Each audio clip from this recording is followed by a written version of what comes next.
उसके बाद में सृजनात्मक बालकों की प्रमुख विशेषताओं की बात करें तो सबसे पहले उनमें मौलिक चिंतन होता है। चिंतन कैसा होता है? मौलिक।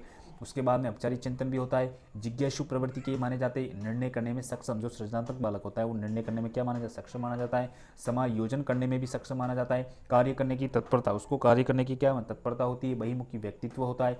सुझावों को मानने या स्वीकार करने वाला, सुझाव को मान भी सकता है और नहीं भी मान सकता है। आईक्यू स्तर जो होता है 90 से 120 के बीच में होता है। इनका जो आईक्यू स्तर 90 से 120 के बीच में, चल कपट से क्या रहते, दूर रहते, ठीक है।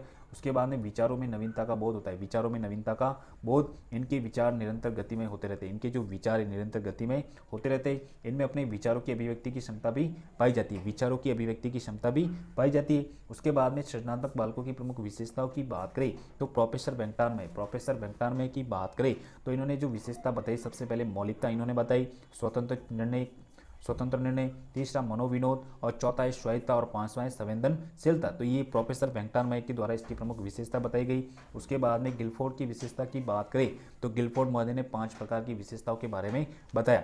सबसे पहले संज्ञान के बारे में इन्होंने बताया। सबसे पहले संज्ञान विशेषता, दूसरा स्मरण, ठीक है, दूसरा स्मरण, तीसरा है अपसारी चिंतन, तीसरा कौन सा है? अपसारी चिंतन, और चौथा है अभिसारी चिंतन, चौथा कौन सा है? अभिसारी, और पांचवा है मूल्यांकन। तो उसके बाद में हिलमैन की 4 प्रमुख विशेषताओं की बात करें तो सबसे पहले नवीनता, सबसे पहले इन्होंने बताया नवीनता के बारे में। दूसरा है विषमय, दूसरा कौन सा है? विषमय,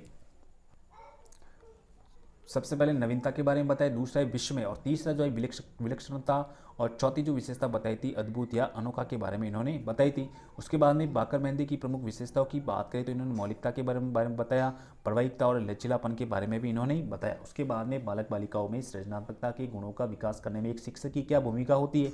तो सबसे पहले अगर बात करें तो सृजनात्मक बालकों को व्यक्तिगत निर्देशन प्रदान करना चाहिए। सृजनात्मक जो बालक होता है व्यक्तिगत निर्देशन प्रदान करना चाहिए।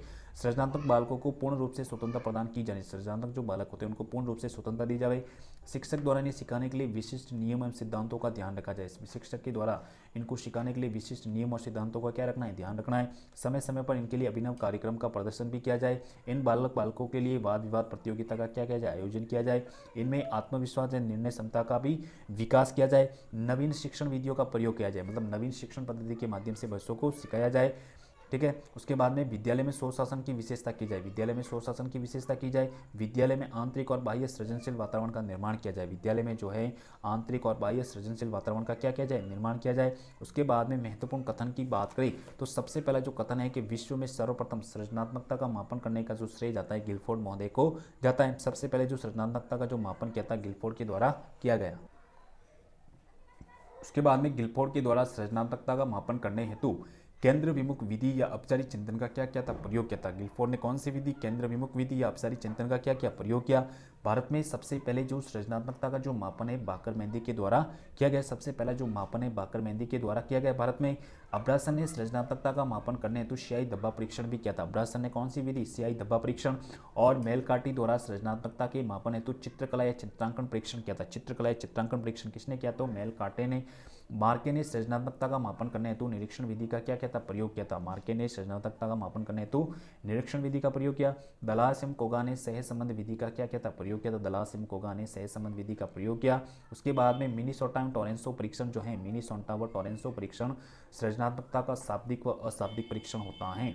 मिनीसोटा व टोरेंसो जो परीक्षण होता है सृजनात्मकता का शाब्दिक भी हो सकता है और अशाब्दिक परीक्षण भी होता है। उसके बाद में सृजनात्मकता में मौलिकता, नवीनता, प्रवाहिकता, एक तो मौलिकता होती है, दूसरा नवीनता, तीसरी प्रवाहिकता, लोचचिलता का मापन किया जा सकता है। इनका मापन कर सकते हैं, लेकिन सृजनात्मकता में तार्किकता व स्मृतिकरण का मापन नहीं किया जा सकता है।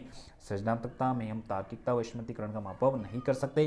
तो ये टॉपिक हमने पढ़ा सृजनात्मक बालक के बारे में। अगर आपको वीडियो अच्छा लगा हो तो चैनल को सब्सक्राइब करना, लाइक करना, कमेंट करना। थैंक